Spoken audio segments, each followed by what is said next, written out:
दोस्तों, ईरान ने America Israel के 171 एयरक्राफ्ट ध्वस्त कर दिए हैं, जिनमें F-15E फाइटर जेट भी शामिल है। इन सब का मलबा दिखा दिया है।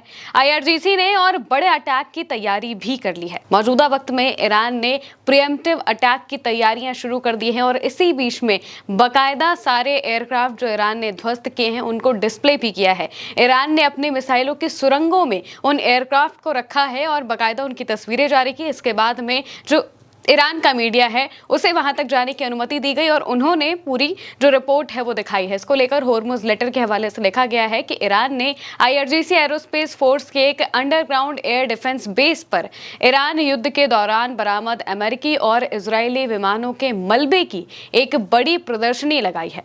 IRGC के मुताबिक प्रदर्शनी में रखे मलबे में एक अमेरिकी F-15E, कई MQ-9 रीपर ड्रोन, कई हर्मीज 900 और हर्मीज 450, एलन मस्क के स्टारलिंक डिवाइस और एक सही सलामत इजरायली हर्मीज 900 ड्रोन शामिल है।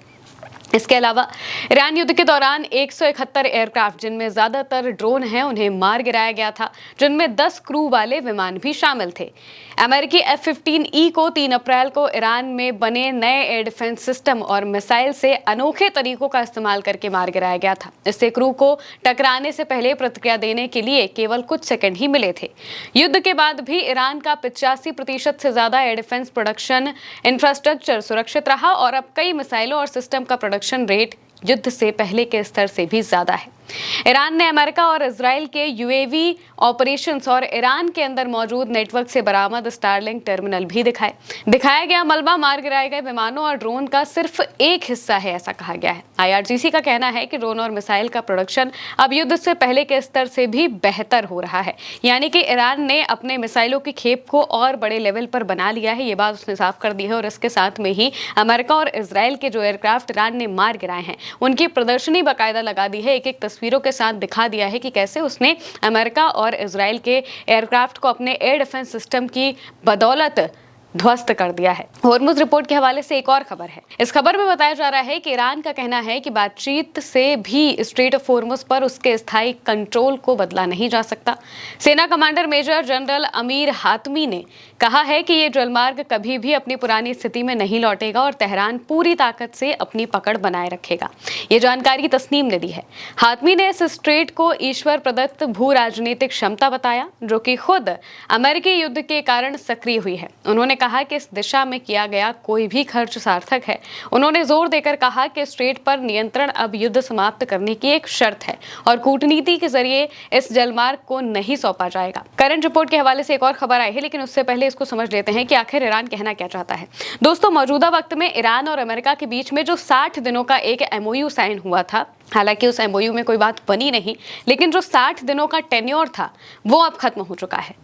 अब वो टेन्योर खत्म हो चुका है और इसके बाद भी कोई भी बात सामने नहीं आई है कि क्या ईरान और अमेरिका में कोई बातचीत हो रही है। अभी तक तो यही लग रहा है कि कोई बातचीत नहीं हो रही है और ईरान ने अपनी तरफ से अपने लेवल पर मिसाइलों के प्रोडक्शन को और बेटर कर लिया है और ईरान इस बात पर अड़ गया है कि हम मिड टर्म इलेक्शन तक अमेरिका के साथ इस जंग को कंटिन्यू रखेंगे, क्योंकि उन्हें डोनाल्ड ट्रंप को हराना है।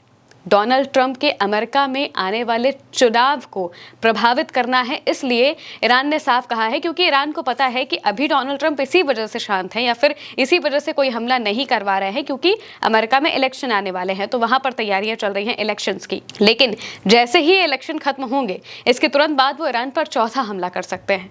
चौथे हमले से मतलब ये है कि 3 हमले तो अब तक किए जा चुके हैं। पहला हमला तो 28 फरवरी को किया गया था, इसके बाद 8 अप्रैल को सीजफायर हुआ, उसके बाद फिर हमला किया गया, फिर MOU साइन हुआ, MOU साइन होने के बाद फिर हमला किया गया जब खामनेई का जनाजा जा रहा था। तो इस बीच में करीब 3 बार जो अमेरिका है वो हमले कर चुका है और चौथा हमला हो सकता है जब ये अमेरिका के मिड टर्म इलेक्शन खत्म हो, उसके बाद डोनाल्ड ट्रंप करने का सोचे।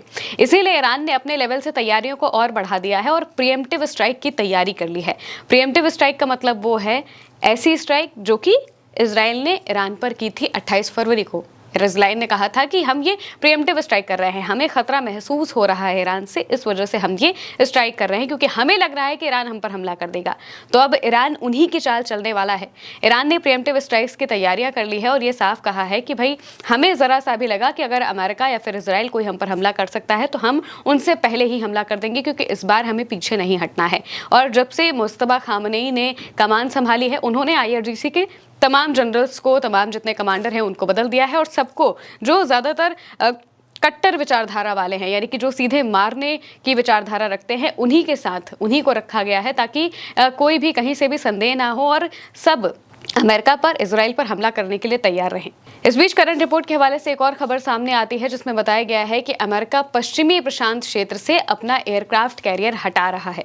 USS George Washington, USS Abraham Lincoln aircraft carrier की जगह लेने के लिए जापान से मिडिल ईस्ट की ओर जा रहा है, जिससे फिलहाल उस इलाके में अमेरिका का कोई एयरक्राफ्ट कैरियर नहीं रहेगा, यानी कि पैसिफिक ओशन में जो अमेरिका का एयरक्राफ्ट कैरियर है अभी कोई भी नहीं है। सोचिए, एक जंग की वजह से अमेरिका को कहाँ कहाँ आखिर क्या क्या करना पड़ रहा है, वरना अमेरिका की जितनी सेना है वो पूरी दुनिया में सबसे बेस्ट सेना मानी जाती थी, लेकिन ईरान की इस जंग के बाद पूरी दुनिया अमेरिका को उतनी ताकतवर नहीं समझ रही है। सुपर पावर अमेरिका कहा जाता था, लेकिन अब वो अमेरिका सुपर पावर नहीं दिख रहा है, क्योंकि जब डोनाल्ड ट्रंप को साउथ कोरिया जैसे देश से मदद मांगनी पड़ रही है, जब उन्हें नाटो से मदद मांगनी पड़ रही है, जब उन्हें बाकी देशों से मदद मांगनी पड़ रही है, वो नॉर्थ कोरिया के करीब जा रहे हैं, वो चीन से दोस्ती बनाने की कोशिश कर रहे हैं, तो जाहिर सी बात है कि अमेरिका की हालत खराब है और अमेरिका उस तरीके का सुपर पावर नहीं है। और ईरान के साथ तो जंग का हालात ये हो चुका है कि अमेरिका की ही एक नेता है जो ये दावा कर रही हैं कि अमेरिका, यानी कि जो डोनाल्ड ट्रंप हैं, डोनाल्ड ट्रंप ईरान पर परमाणु हमले की तैयारी कर रहे हैं।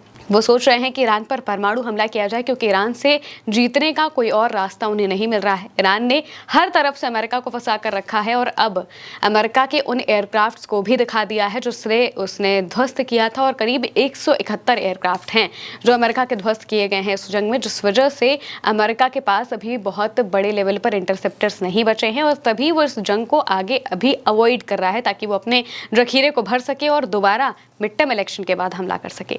फिलहाल के लिए मेरे यानी महिमा के साथ इस खबर में इतना ही। आप देखते रहिए उल्टा चश्मे से।